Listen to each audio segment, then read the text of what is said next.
구디의 야매주역 지천태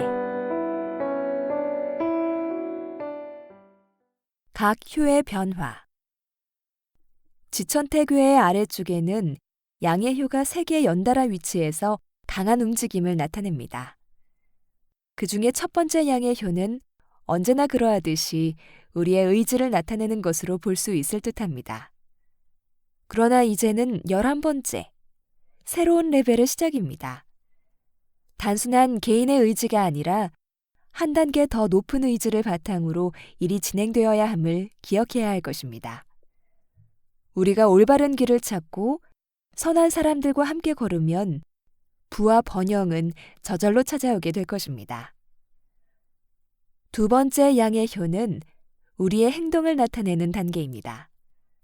큰 뜻을 이루기 위해서는 멀리 내다보고 준비하는 것이 필요합니다. 그러기 위해서는 나와 큰 뜻을 함께할 수 있는 사람을 찾아 나서야 합니다. 그러한 사람을 찾기 위해서는 사사로운 정에 얽매여서는 안 되고 단순한 겉모습으로 사람을 판단해서도 안 될 것입니다. 선입견을 버리고 진정으로 나와 꿈을 공유할 수 있는 사람을 찾아야 합니다. 세 번째 양의 효는 앞을 내다보는 지속적인 발전을 위한 조언입니다.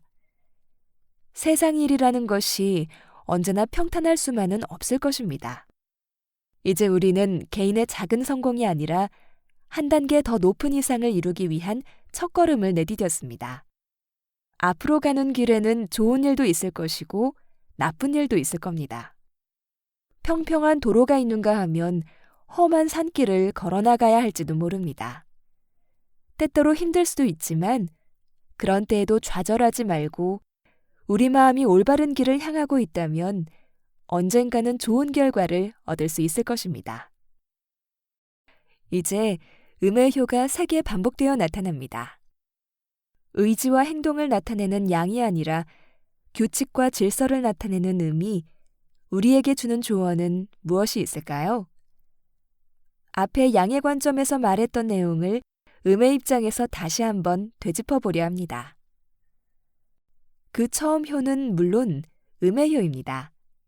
첫 번째 효에서 뜻을 함께하는 사람에 대해 이야기를 하였는데 그 뜻을 이루기 위해서는 단순히 의지가 강한 사람들만 필요한 것이 아닙니다. 오히려 자신의 의지가 강한 사람들만 모이게 되면 서로의 뜻을 펼치기 위해 경쟁하느라 힘을 소모하게 될지도 모릅니다. 그와는 반대로 다른 사람의 뜻을 귀담아 듣고 받아들이고 지지해 줄 수 있는 사람이 필요합니다. 이러한 사람들은 자신의 고집을 내세우지는 않지만 서로 다른 사람들의 뜻을 한데 모아주어 오히려 더 강한 의견을 만들어낼 수 있는 중심축이 되기도 합니다.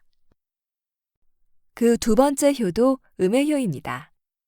두 번째 양의 효에서 나와 꿈을 공유하는 사람을 찾아 나서야 한다고 하였는데 그런 사람들이 모두 나를 기꺼이 따라줄 것이라고 기대할 수는 없을 것입니다. 사람들을 나의 편으로 만들기 위해서는 스스로 자신을 낮추고 상대방의 입장을 귀 기울여 들어줄 수 있어야 합니다. 그 사람이 정말로 나에게 중요한 사람이라면 나도 그 사람에게 그에 걸맞은 대우를 해주어야 한다는 것을 잊어서는 안 될 것입니다. 마지막 음의 효입니다.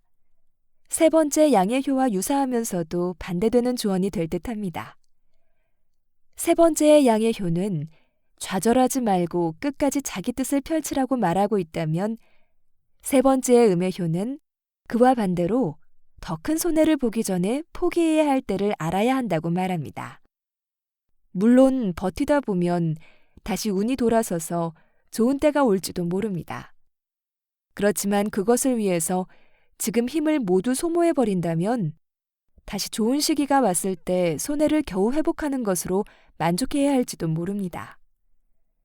가망성이 없는 때라면 과감히 포기하고 몸을 사리면서 다시 운이 돌아설 때를 기다리는 것이 현명할 것입니다.